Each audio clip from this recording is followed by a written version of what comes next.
কিন্তু mobile phone দিয়ে video করছিল বাকি লোক। সুতরাং বাংলাদেশিদের এই পশুত্বের যে চরিত্র, প্রশংসায় অতি এবং নিষ্ঠুরতায় অতি, এই চরিত্র কিন্তু নতুন না। বাংলাদেশের জামাতকে ভারত চাইবে না কোনোদিনও। সেই জন্যই কিন্তু জামাতকে 2000 জামাতের নেতাদেরকে সেই হাসিনা শুরুতেই কিন্তু ফাঁসি দিয়ে, ভারত এবং হাসিনা মিলে ফাঁসি দিয়ে শেষ করে দিয়েছে। বিএনপি বিরোধীও, এবং এরা কিন্তু জিয়া পরিবার বিরোধীও, তারেক রহমান বিরোধীও। এরাই কিন্তু, তারেক রহমান যদি এদেরকে দল থেকে না সরায়, এইসব আরো যারা বাটপার আছে, তাহলে তারেক রহমান তার বাবার মতোই মারা পড়বে। বাংলাদেশটা বিশেষ করে 5ই আগস্টের পরে একটা ষড়যন্ত্র তত্ত্বের একটা জায়গা হয়ে গেছে, যেখানে কোনো কিছু ঘটলেই তার পিছনে একটা ষড়যন্ত্র। এই ষড়যন্ত্রের তত্ত্ব প্রচার করার জন্য আমাদের বেশ কিছু ইউটিউবার আছে যারা নিজেদের মন গড়া তত্ত্ব প্রকাশ এবং প্রচার করে বেড়ায়। তাতে কি হয়? তাতে ভয়ঙ্কর যেই ক্ষতিটা হয়, দেশের ভিতরে যে একতা আছে, 5ই আগস্টের পরে যে একতাটা সৃষ্টি হয়েছিল, এই একতাটা নষ্ট হয়। বিভিন্ন দলের মাঝখানে এক দলকে আরেক দলের বিরুদ্ধে দাঁড় করিয়ে দেওয়া হয়। এতে কিন্তু বেলা শেষে কিন্তু দেশের এবং দেশের স্বাধীনতা সার্বভৌমত্বের জন্য এটা ভয়ঙ্কর এবং ক্ষতিকর। আচ্ছা, প্রথমে আপনাকে আমি একটু মনে করিয়ে দিতে চাই, বা যারা দর্শক যারা দেখছেন তাদেরকে মনে করিয়ে দিতে চাই, যে বাংলাদেশে কোনো একটা হত্যাকাণ্ড ঘটছে, কিছু লোক কাউকে মারছে এবং বাকি লোক চারিদিকে দাঁড়িয়ে ক্যামেরা দিয়ে ছবি তুলছে বা মোবাইল ফোন দিয়ে ছবি তুলছে, এটা কি নতুন কিছু? মনে আছে কোভিডের আগে, কোভিডের 2-1 বছর আগে ঢাকায় এক স্কুল ছাত্র বা ছাত্রীর মা তাকে স্কুল থেকে আনতে গিয়েছিল, এবং সেই ভদ্রমহিলাকে, সেই মাকে ছেলে ধরা বলে, কি বলবো এটাকে, আমি কোনো ভাষা খুঁজে পাচ্ছি না।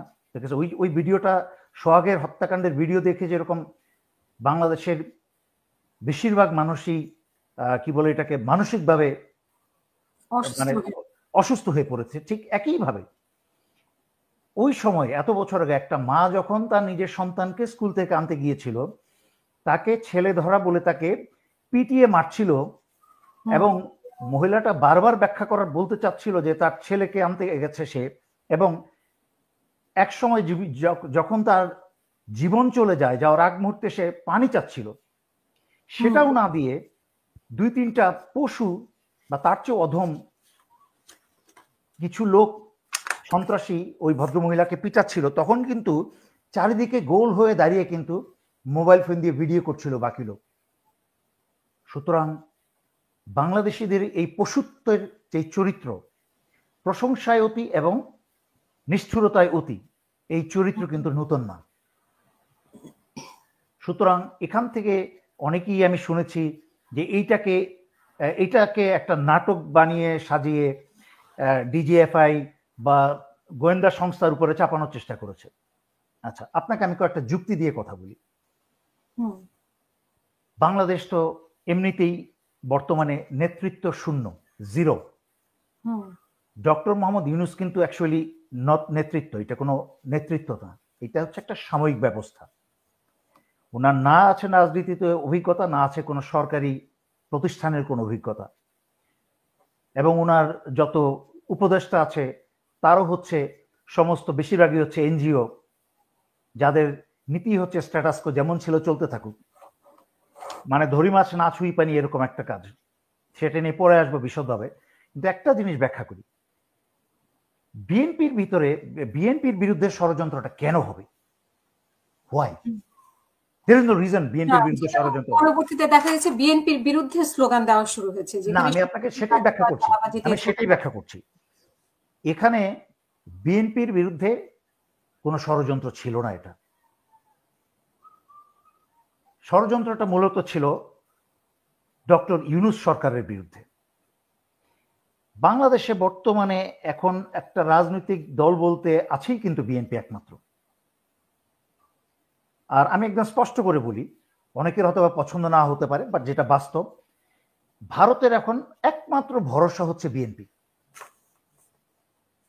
যে বাংলাদেশের জামাতকে ভারত চাইবে না কোনোদিনও, সেই জন্যই কিন্তু জামাতকে 2000 ওই জামাতের নেতাদেরকে সেই হাসিনা শুরুতেই কিন্তু ফাঁসি দিয়ে, ভারত এবং হাসিনা মিলে ফাঁসি দিয়ে শেষ করে দিয়েছে। এরপর আসুন, আর কে আছে? জাতীয় পার্টির কোনো আগামাথা কিছু নাই। কি ভারত কাকে দিবে? এনসিপি কে দিবে?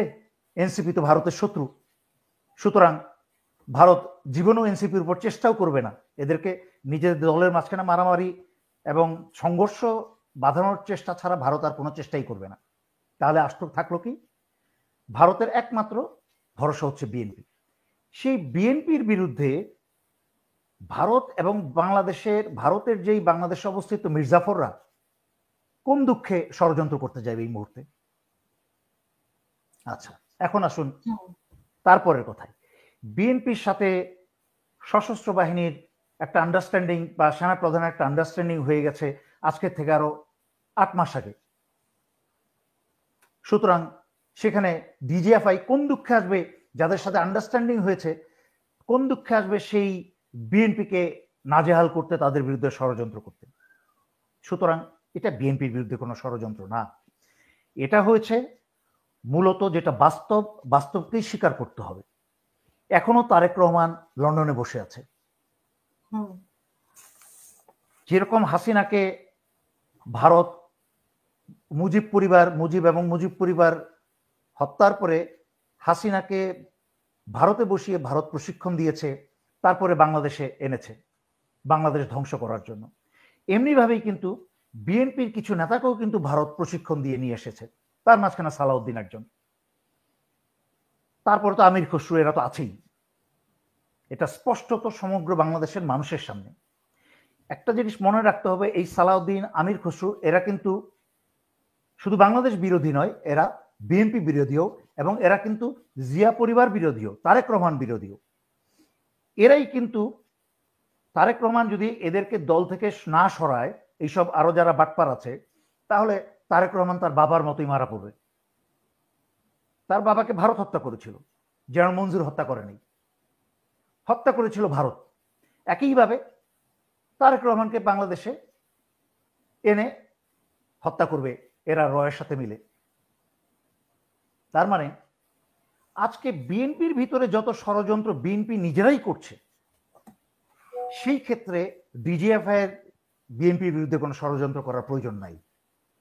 আমি কি কথাটা ক্লিয়ার করতে পারলাম যুক্তি দিয়ে? আপনি কথাটা ক্লিয়ার করেছেন, কিন্তু সরকারের বিরুদ্ধে কেন, মানে সরকারের বিরুদ্ধে কেন হবে? সরকারের বিরুদ্ধে খুব সোজা। হাসিনা 5ই আগস্টের হাসিনা পালানোর পর থেকে ভারত তো বাংলাদেশ থেকে সরে নাই।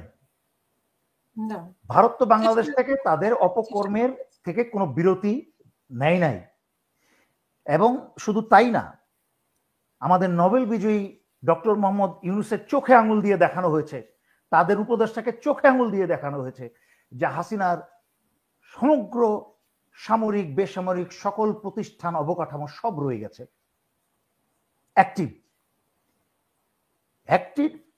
And proactive. সেখানে ডক্টর মোহাম্মদ ইউনূস উনি 3-0 থিওরিতে দেশ চালাচ্ছেন। বাংলাদেশে কিন্তু বেকারত্ব বেড়েই যাচ্ছে। উনি কিন্তু 3-0 দিয়ে বাংলাদেশের বেকারত্ব, না চলছে দেশ, না চাকরি পাচ্ছে বেকাররা, না কোনো রাজনৈতিক স্থিতিশীলতা বাংলাদেশে আসছে। সংস্কার বলতে যেই সামান্য সংস্কার হয়েছে তা বাংলাদেশিদের বাক স্বাধীনতায়, বাংলাদেশিদের চাপে এবং সামরিক বাহিনীতে বা সরকারি পর্যায়ে আমাদের ব্রিগেডিয়ার জেনারেল হাসান নাসির, আমাদের কর্নেল হাসিন এবং আরো বেশ কয়েকজন যারা আছেন, যারা দিনরাত খেটে পরিশ্রম করে সরকারকে চাপের উপর রেখে একটার পর একটা সংস্কার আদায়ের চেষ্টা করছেন, কিন্তু এখনো কিছুই হয়নি।